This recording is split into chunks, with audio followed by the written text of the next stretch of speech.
Boa tarde. Vamos ver se entrou, deixa eu arrumar aqui. Gente, hoje eu tô entrando com filtro. Eu falei que eu não ia usar mais o filtro, mas eu tô entrando hoje porque eu tô com a cara da derrota, porque eu estou numa gripe tremenda. Então é por isso. Então quem tá entrando, seja muito bem-vinda. Vamos falar sobre o livro, esse livro aqui, que é A Subida do Monte Carmelo, de São João da Cruz. Eu vou falar a cada 2 dias, pulando só o domingo, então vai ser segunda, quarta e sexta, provavelmente, e aí no sábado eu vou ver se eu faço o sábado um dia sim, um dia não, um sábado sim, um sábado não. E aí eu vou falando sobre o livro. Eu estou lendo o livro pela primeira vez, eu não li ainda, então, para contextualizar ele inteiro, tá? Foi uma proposta do Frei Gilson, da Quaresma do Frei Gilson, então eu tô seguindo ela, e acho que é isso, tá? Vou começar porque eu vou deixar gravado e aí pra quem for assistir depois não ficar com aquela enrolação toda, tá? Perguntas, o que eu puder responder dele, o que eu souber do livro, eu vou respondendo, tá? E o que eu não souber, de repente eu pesquiso depois, na próxima live eu respondo, tá bom? Então vamos começar. Eu vou primeiro falar quem foi São João da Cruz. Ele é um doutor da igreja, São João da Cruz. Eu não sei a fundo sobre a vida dele, eu sei pouco das coisas que eu lia sobre Santa Teresa, porque ele foi um grande amigo de Santa Teresa. E tô me deparando a primeira vez com uma obra dele e tenho pesquisado sobre ele desde então, mas é muito pouco. Ele foi um frade, só um aviso, tô olhando pra baixo porque tem as colinhas do que eu faço do livro aqui, então é por isso, tá? Então ele foi um frade carmelita, ele foi um dos responsáveis da reforma do Carmelo junto com Santa Teresa, tá? Ele é um carmelita, ele que ajudou a fundar aquele Carmelitas Descalços, que existe até hoje, inclusive, tá? E a principal finalidade dos Carmelitas Descalços é a vida de oração. Então, eles focam totalmente na oração, tá? Já falei que ele é um doutor da igreja e ele ensina muito sobre os nossos apegos e como a gente pode nos purificar desses apegos, desses apegos que a gente tem. Tanto material quanto espiritual, tá? E esse livro que eu vou ler especificamente, ele é como se fosse um manual de instrução em relação a isso, tá? E aí, uma coisa muito legal que eu pesquisei sobre esse livro é que ele vai ensinar nesse livro sobre o nosso tempo de secura, quando a gente tá muito... a gente tá numa escuridão, a gente tá num tempo de secura, de silêncio de Deus. Ele ensina nesse livro como isso não necessariamente pode ser algo negativo, mas sim como a gente pode aproveitar disso, sabe? Então ele ensina disso nesse livro, tá? Ele é um guia espiritual, ele é considerado, esse livro, A Subida do Monte Carmelo, ele é um guia espiritual, tanto para leigos quanto para quem já tem uma certa evolução, já tem uma certa maturidade espiritualmente falando, tá? E São João da Cruz, ele faz desse guia espiritual uma união. Então, assim, quando você tiver sugado todo esse livro de forma prática, ou seja, colocou em prática isso, ele faz com que a gente chegue na união com Deus ainda em vida, assim, sabe? Então eu vou começar agora, vou ler a introdução porque ela é muito importante, a introdução, ela já vai falar um pouco do que tem o livro, obviamente não vai falar de forma detalhada, vai falar de forma muito resumida, mas já fala muito pra gente. E aí ele começa com essa frase aqui, ó. De que maneira a alma pode preparar-se para alcançar em pouco tempo a união divina? Conselhos e ensinamentos tanto aos principiantes como aos adiantados para desembaraçar-se de tudo o que é temporal e não embaraçar-se com o espiritual, chegando assim à desnudez e à liberdade de espírito necessárias para alcançar a união divina, tá? E aí ele fala que a gente vai alcançar a perfeição ainda em vida. Vamos lá, a gente precisa tomar muito cuidado com essa palavra, né? A perfeição em vida, porque vai parecer que vai ser santo em vida ainda, né? Quando santo a gente só é no céu. Mas a gente vai encontrar essa perfeição que Deus deixou de instrução pra gente. Mas pra frente a gente vai entender isso daqui um pouco, tá? Não vou falar muito, senão a gente começa a dar spoiler. E aí, então a subida do Monte Carmelo, ele ele é as instruções, né, pra gente chegar naquele cume do monte, né, é o topo, né, é como se fosse, por exemplo, Santa Teresa tem o castelo interior, né, que daí são as moradas, né, e aí cada etapa, o dele é mais ou menos isso, mas pra subida do Monte Carmelo, né, e aí ele vai falando do passo a passo, ele vai falando disso na prática pra gente, é bem legal, tá? Aí ele fala, o que ele coloca aqui? Ele vai colocar as canções, ele monta uma canção pra essa noite, que o poema inclusive se chama Noite Escura. Então ele monta essa canção, aí já logo na introdução ele faz essa canção inteira, e aí ao longo do livro ele vai destrinchando cada trecho desse poema, né? E é a noite escura. Então ele fala aqui, né, que pra gente chegar nessa perfeição, nessa união com Deus, a gente precisa necessariamente passar por essa noite escura. E aí fala que, né, que essa noite escura é a escura de fé, e aí a gente precisa ir, aproveitando essa noite escura, a gente precisa ir se purificando para chegar em união com o amado, que o amado nada mais é do que nosso Senhor Jesus Cristo. Então, eu vou deixar para ler esse poema no final, porque daí ele explica o que vai ser o livro, ele detalha o que vai ser o livro. Eu gostei muito disso, já antecipo que eu gostei muito disso, porque a gente tem lá, ele já prepara a gente para saber o que a gente vai encontrar e os desafios que a gente vai enfrentar. Considerando que estamos falando do mundo espiritual, logo a gente precisa se preparar, porque tem bastante coisa pela frente aí, né? Aí ele dá 8 pontos, né, ele separa em 8 pontos do livro, e aí eu vou falando ponto a ponto. Tem alguns pontos que eu pulei, porque é só instrução que não acrescentaria em nada aqui pra gente, tá?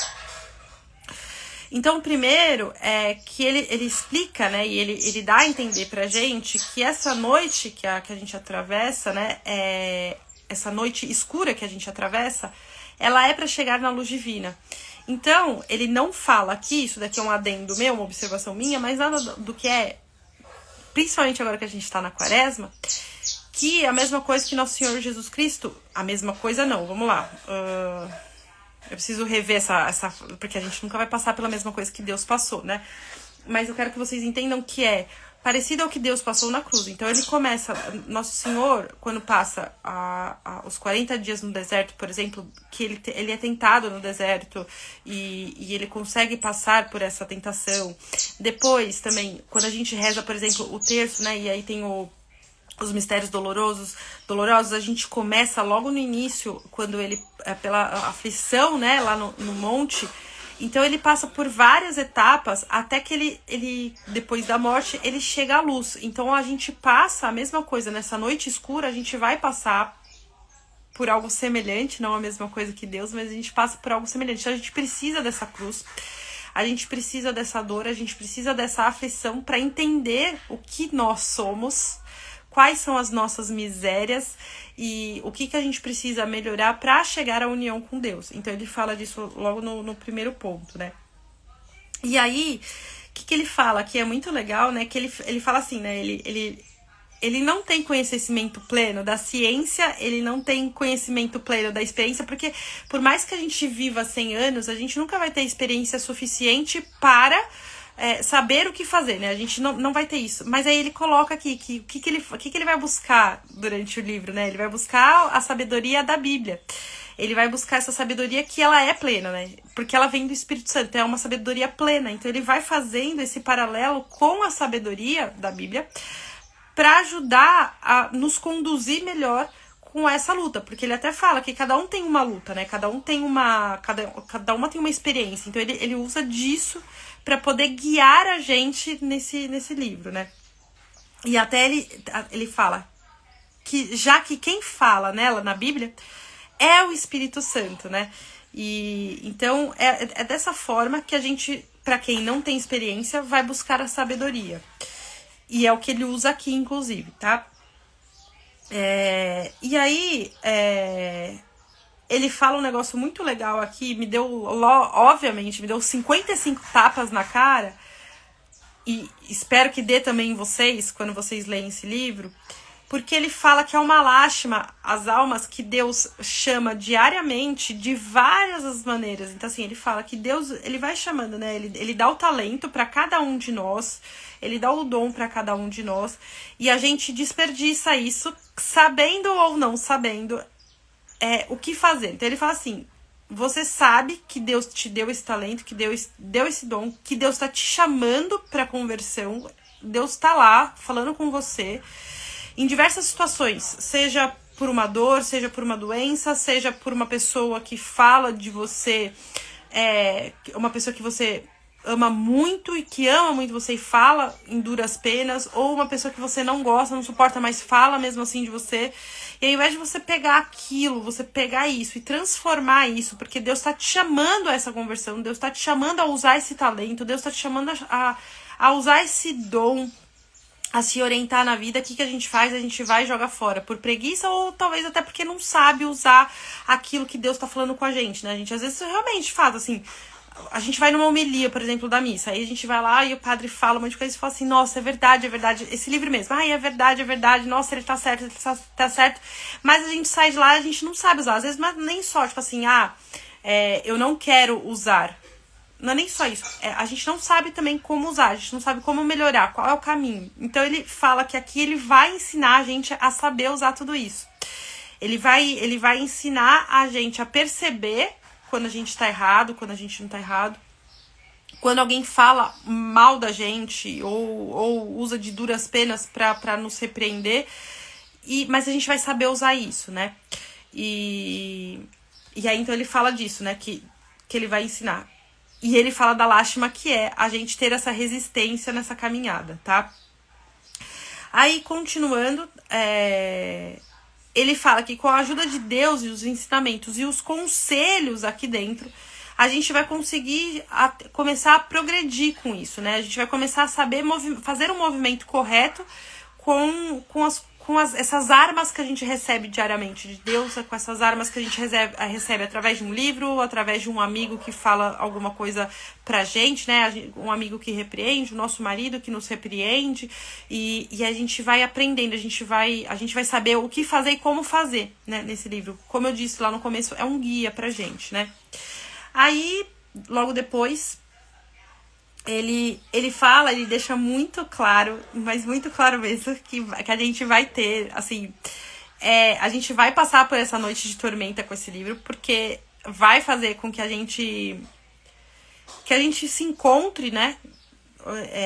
Ele tá falando da alma, ele tá falando do espírito, ele vai fazer com que a gente se encontre nessa noite escura. E a gente vai conhecer a nossa própria alma. E ele fala que conhecer a nossa própria alma, a gente vai conhecer as nossas próprias misérias, os nossos próprios pecados. E esse é o intuito da quaresma. O da quaresma não quer olhar para o nosso vizinho, para o nosso marido, para os nossos filhos, para os nossos amigos, para as pessoas que a gente trabalha, a gente olhar e falar: mas ela tá errando. Não. É a gente olhar para todos eles, e falar assim: meu Deus, eu tô errando nisso. Eu preciso mudar. Eu estou pecando contra ti, meu Senhor, através deles. Então eu tô fazendo mal pros outros, eu tô deixando de te amar. Então ele fala disso, né? E aí acho que é isso, né?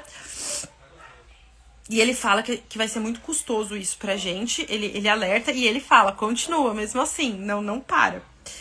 E aí ele coloca aqui, né? Porque haverá algumas almas ou seus confessores, ou seja, ele fala que talvez a gente tenha alguma instrução que não seja boa quando a gente vai confessar, né?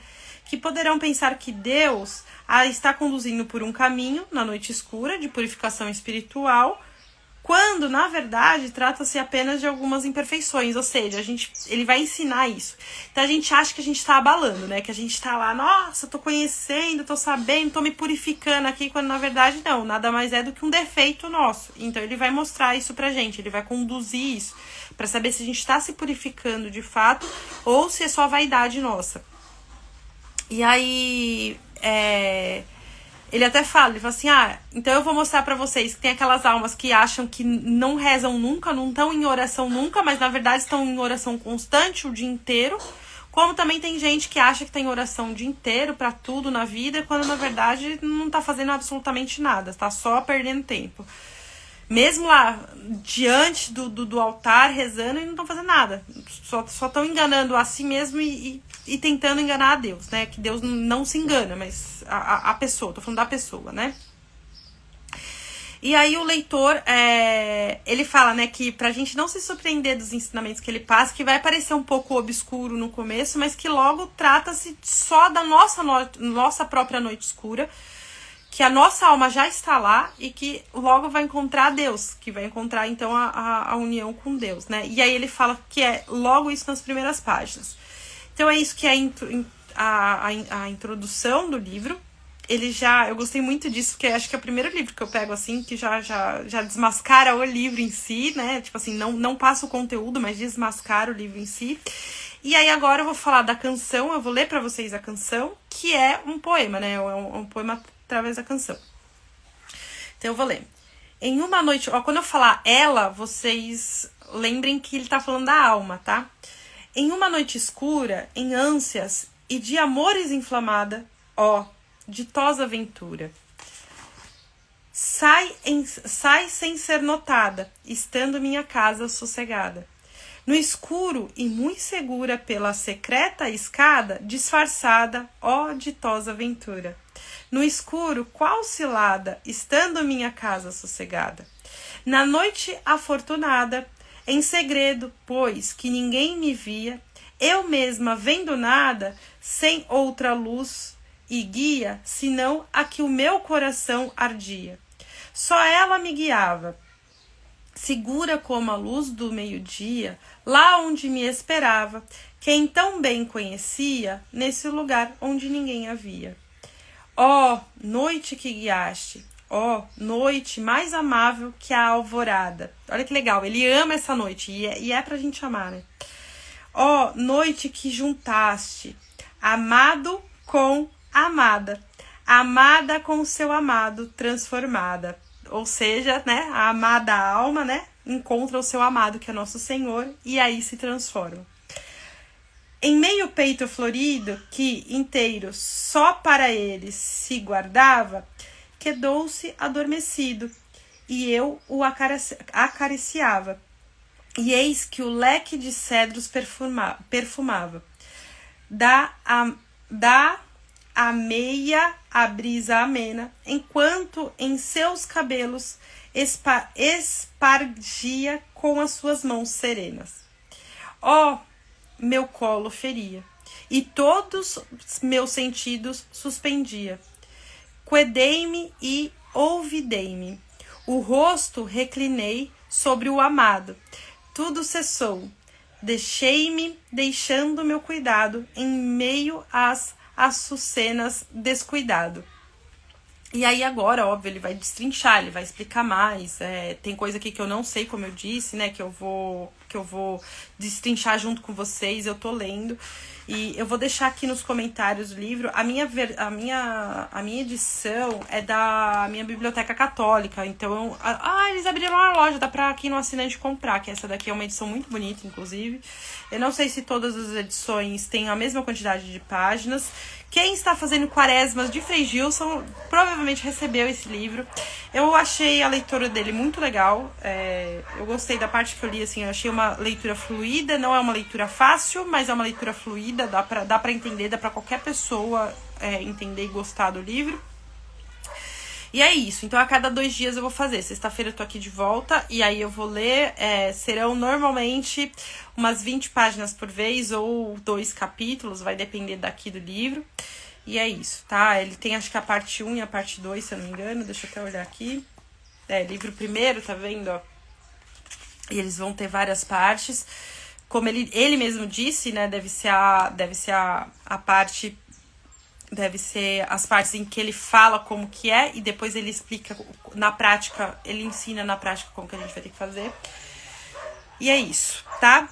Espero que vocês gostem da live. Vai perguntando aqui depois. O que eu puder responder, eu com certeza vou atrás pra vocês pra responder. O que eu souber responder, eu respondo. O que eu não souber, eu vou atrás pra poder responder certinho, sem achismo aqui.